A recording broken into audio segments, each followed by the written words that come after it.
Ayan guys, tuturuan ko kayo ng DIY breadcrumbs. Ayan, in-oven ko yan ng 15 minutes sa 300 Fahrenheit. So, ipapa-air dry ko muna. Then, ginupit-gupit ko. Gunting ang ginamit ko. Ginupit ko siya ng maliliit na pieces. Then, ibe-blender natin siya. So, ayan.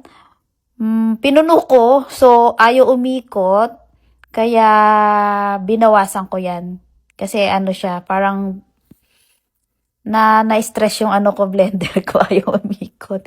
So, binawasan ko siya ng half, sinaling ko siya. So, ayan, kinahalati ko siya. Then, i-blend natin siya ng pinong-pino. Ano pala yan, bread namin, sliced toast bread namin yan na nasa ref, nasa freezer naman yan. So, may bago na akong binili. So, sabi ko gagawin ko na rin ng breadcrumbs. Kasi yung nabili kong breadcrumbs is Italian. Parang may something herbs na amoy. So, kung yung tinapay, huwag nyo itatapon. Sayang naman. Lalo kung hindi naman inaamag or hindi pa sira. Yun, i-oven nyo ng 15 minutes sa 300 Fahrenheit.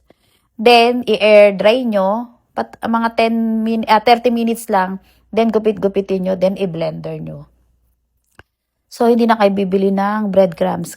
Yung breadcrumbs na pala yan, pwede nyo ilagay sa lalagyan. Ako sa Ziploc, kasi lalagay ko siya sa rep. Kasi nga, wala siyang preservative, ba diba? So, baka masira agad kapag sa cabinet ko ilalagay. So, ayan. Natapos ko na yung kahalati. So, ang ganda ng kinalabasan, pinong-pino. Matigas yan guys. Kasi tinoasted ko siya. Parang, ang lumabas parang biskotso. Pero, di naman kasing tigas ng biskotso kasi nagupit ko. Yung mga Pilipino dyan, alam niyo yung biskotso ba yon tawag doon. So, ayan. Yun na yung second batch. Inikot-ikot ko yan hanggang sa mahilo siya. Charis. Ayan. Ano yan yung brown bread. Kaya ganyan. Tapos tinoasted ko pa.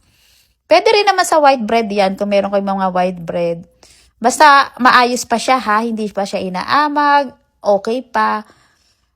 Pero ayaw nyo nang kainin kasi syempre ang bread, 'di ba? Gusto nyo laging bago. So ayan. Kailangan kung wala kayong oven, pwede daw ng air fryer. Pwede rin ng kung walang air fryer, pwede daw ng air dry. So ilabas nyo lang, lagay sa lamesa, takpan nyo para hindi naman langawin hanggang sa tumigas na siya. So ayan na.